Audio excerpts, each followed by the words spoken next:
ആദ്യ ടെസ്റ്റിലെ പരാജയത്തിന് ശേഷം ഇന്ത്യൻ ക്രിക്കറ്റ് ടീമിനെ അടിമുടി വിമർശിക്കുകയാണ് ആളുകൾ. ടോപ്പ് ഓർഡറിനെ ഒഴിച്ച് ബാക്കി എല്ലാ ഡിപ്പാർട്ട്മെന്റിലും കോച്ചിങ് സ്റ്റാഫിനടക്കം ആളുകൾ വിമർശനം ഉന്നയിക്കുന്നുണ്ട്. ഓൾറെഡി ഈ തോൽവി എക്സ്പെക്റ്റഡ് ആണെങ്കിൽ പോലും മത്സരത്തിന്റെ പല സ്ഥലത്തും ജയിക്കാനുള്ള ഒരുപാട് അവസരങ്ങൾ വീണ് കിട്ടിയിട്ടും അതെല്ലാം കളഞ്ഞു കുളിച്ച് ഒരു തോൽവി ചോദിച്ചു വാങ്ങുന്നത് തന്നെയായിരുന്നു ആദ്യത്തെ ടെസ്റ്റിൻ്റെ ഒരു സമ്മറി ആയിട്ട് നോക്കിക്കഴിഞ്ഞാൽ.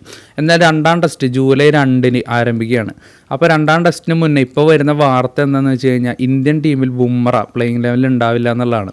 നമുക്കറിയാം ഓൾറെഡി 3 ടെസ്റ്റിന് മാത്രമാണ് ബുംറ അവൈലബിലിറ്റി പ്രകടിപ്പിച്ചിട്ടുണ്ടായിരുന്നുള്ളൂ. തൻ്റെ ഒരു വർക്ക് ലോഡ് മാനേജ്മെൻറ്റ് ഭാഗമായിട്ട് 2 ടെസ്റ്റിന് ബുംറ ഉണ്ടാവില്ല എന്ന് ഓൾറെഡി പറഞ്ഞിട്ടുണ്ടായിരുന്നു. പക്ഷേ ഇപ്പോഴത്തെ ഒരു സാഹചര്യത്തിൽ രണ്ടാമത്തെ ടെസ്റ്റിൽ ബുംറ ഉണ്ടാവില്ല, പകരം അർഷദീപ് ആണ് വരുന്നത് എന്നാണ് കേൾക്കുന്നത്. അപ്പോൾ ഇത്തരത്തിലുള്ള ഒരു തീരുമാനം, അതായത് ഓൾറെഡി ഇന്ത്യ ട്രയലായിട്ട് നിൽക്കുകയാണ് സീരീസിൽ, ഒരു മത്സരത്തിന് പിറകിൽ തോറ്റ് നിൽക്കുകയാണ്. അപ്പോൾ ഈ ഒരു സാഹചര്യത്തിൽ ബുംറയെ കൂടി ടീമിൽ നിന്ന് വിട്ട് നിൽക്കുന്ന ഒരു അവസ്ഥ വന്നു കഴിഞ്ഞാൽ അത് ഒരു വലിയൊരു അടി തന്നെയായിരിക്കും. അപ്പോൾ എന്തായാലും ഞാനൊക്കെ ക്രിക്കറ്റ് കാണാൻ തുടങ്ങിയ കാലം തൊട്ടിട്ട് ഇത്തരത്തിലുള്ള ടെസ്റ്റും ODIസും T20s ഒക്കെ വരുന്ന കാലം തൊട്ടിട്ട് പേസ് ബോളേഴ്സ് ഇങ്ങനെ ഒരു വർക്ക് ലോഡിൻ്റെ ഭാഗമായിട്ട് ഇങ്ങനെ മത്സരങ്ങൾ വിട്ട് നിൽക്കുന്നത് ഞാൻ ഇപ്പോൾ ഈ ഒരു ഫസ്റ്റാണ് ഇങ്ങനെ കാണുന്നത്.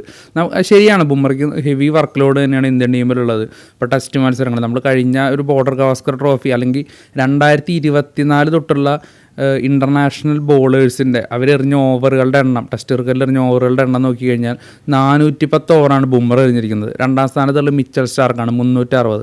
ആ ഒരു വ്യത്യാസം കണ്ടില്ല, ആ ഒരു അന്തരതാണ് അത്രയും വലുതാണ്. ഹെവി വർക്ക് ലോഡാണ് ടീം ഇന്ത്യയിൽ ബുംറയ്ക്കുള്ളത് എന്നുള്ളത് സമ്മതിക്കാവുന്ന വസ്തുത തന്നെയാണ്. പക്ഷേ ഈ ഒരു ജനറേഷനിൽ ഏറ്റവും മികച്ച ബോളിംഗ് ടാലൻ്റായ ജസ്പ്രീത് ബുംറ, അല്ലെങ്കിൽ 3 ഫോർമാറ്റിലും ഏറ്റവും മികച്ച രീതിയിൽ ഇപ്പോൾ ഏറ്റവും ടോപ്പിൽ നിൽക്കുന്ന അദ്ദേഹം ഇത്തരത്തിൽ മത്സരങ്ങൾ വിട്ടു നിൽക്കുകയാണെങ്കിൽ കരിയർ അവസാനിക്കുമ്പോൾ ആ ഒരു ഗോഡ് ലെവലിലോട്ട് അദ്ദേഹം എത്തുമോ എന്നുള്ള സംശയമാണ്.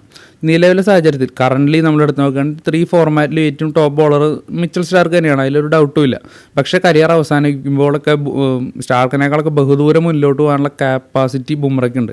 പക്ഷേ ഇത്തരത്തിലുള്ള അദ്ദേഹത്തെ ഈ ഒരു മത്സരങ്ങളിൽ അദ്ദേഹം വിട്ടു നിൽക്കുന്നത് അതിനെ തീർച്ചയായിട്ടും ബാധിക്കും. ഈ ഒരു ബാറ്റ്സ്മാൻമാരുടെ അറയിൽ അവരെ ഭയങ്കര ഡൊമിനേറ്റ് ചെയ്യുന്നൊരു ബോളറാണ് ബുംറ. സ്റ്റാർക്കിന് പോലും അങ്ങനെ ഒരു T20 എക്കണോമി അങ്ങനെയുള്ളൊക്കെ എടുത്ത് നോക്കി കഴിഞ്ഞാൽ ബുംറയുടെ അടുത്തൊന്നുമില്ല. അപ്പോൾ എല്ലാ രീതിക്കും ഉള്ളൊരു ഡൊമിനേഷൻ ബുംറയുടെ ഭാഗത്ത് നിന്ന് മാത്രമാണ് ഈ ഒരു ജനറേഷനിൽ നമുക്ക് കാണാനുള്ളൂ. എന്തായാലും ഇത്രയും ഏകദേശം 10 വർഷത്തോളം ഇനിയും തന്നെ ക്രിക്കറ്റ് കരിയറിൽ അദ്ദേഹത്തിന് ബാക്കിയുണ്ട്. പക്ഷേ ഈ ഒരു ചില തീരുമാനങ്ങൾ, മത്സരം വിട്ടു വെക്കുന്നതും ഓവർ വർക്കലോടും പരിക്കും എല്ലാം അതിന് വല്ല തിരിച്ചടി തന്നെയാവും. എന്തായാലും ബുംറയുടെ ഈ ഒരു വിട്ടു നിൽക്കാനെ പറ്റി നിങ്ങളുടെ അഭിപ്രായങ്ങൾ എന്താണ്, നിങ്ങളെന്തായാലും കമൻറ്റ് ബോക്സിലിടുക. അപ്പോൾ അതുപോലെ തന്നെ മറ്റൊരു പ്ലെയറുടെ, അതായത് മുഹമ്മദ് സിറാജിൻ്റെ, ഇന്ത്യൻ ക്രിക്കറ്റ് ടീമിൽ കഴിഞ്ഞ കുറേ വർഷങ്ങളായിട്ട് സ്ഥിരസാന്നിധ്യമാണ് സിറാജ്. 2022 മുതലുള്ള നമ്മുടെ ഇന്ത്യൻ ക്രിക്കറ്റ് ടീമിൻ്റെ കണക്കെടുത്ത് നോക്കിക്കഴിഞ്ഞാൽ 950 ഓവറുകൾ 3 ഫോർമാറ്റിലായിട്ട് എറിഞ്ഞ ബോളറാണ് സിറാജ്. അദ്ദേഹം പരിക്ക് കാരണോ അല്ലെങ്കിൽ ഫിറ്റ്നസ് കാരണോ അധികം മത്സരങ്ങളൊന്നും നഷ്ടപ്പെടുത്തിയിട്ടുമില്ല. ഇത്തരത്തിൽ വർക്ക് ലോഡ് മാനേജ്മെൻറ്റും കാര്യങ്ങളും പറഞ്ഞ് അദ്ദേഹം ടീമിൽ നിന്ന് വിട്ടു നിന്നിട്ടില്ല. 3 ഫോർമാറ്റിൽ അദ്ദേഹം പന്തെറിയുന്നുണ്ട്. ഒരിക്കലും ആ ഒരു അർഹിച്ച അപ്രീസിയേഷൻ സിറാജിന് കിട്ടിയിട്ടില്ല എന്നുള്ളതാണ്. നമ്മളെപ്പോഴും ശരിയാണ്, ബുംറയെ പോലെ ഒരു മാച്ച് വിന്നറോ അല്ലെങ്കിൽ വിക്കറ്റ് ടേക്കിംഗ് ബോളറോ ഭയങ്കരമായിട്ട് T20 ഭയങ്കരമായിട്ട് എക്കണോമിക്കലായിട്ട് എറിയുന്ന ബോളറോ അല്ല സിറാജ്, അത് സത്യമാണ്. പക്ഷേ അദ്ദേഹത്തിൻ്റെ അവൈലബിലിറ്റി എപ്പോഴും ഉണ്ടാവും എന്നുള്ളതാണ്. ഏത് മത്സരത്തിനായാലും സിറാജ് അൺഅവൈലബിളായിട്ട് ഇരിക്കില്ല എന്നുള്ള ഒരു വസ്തുതയുണ്ട്. ബുംറ എറിഞ്ഞിരിക്കുന്നത് ഏകദേശം 540 ഓവറുകളാണ്, സിറാജ് എറിഞ്ഞിരിക്കുന്നത് 943 ഓവറും. ആ ഒരു വ്യത്യാസം നമുക്ക് മനസ്സിലാവും. 3 ഫോർമാറ്റിലും കൂടിയിട്ടാണ് പറയുന്നത്. എല്ലാ മത്സരങ്ങൾക്കും സിറാജ് അവൈലബിൾ ആണ് താൻ. ഫിറ്റ്നസിൻ്റെ പേരിൽ പലപ്പോഴും ബുംറയ്ക്ക് ഭയങ്കര അപ്രിസിയേഷൻസ് കാര്യങ്ങളും കിട്ടാറുണ്ട്, അത് അദ്ദേഹം ഡിസേർവ്ഡ് ആണ്. പക്ഷേ സിറാജിൻ്റെ ഈ ഒരു ലെവൽ ഓഫ് കമ്മിറ്റ്മെൻറ്റ് പലരും ഇങ്ങനെ കാണാതെ പോവാണ്.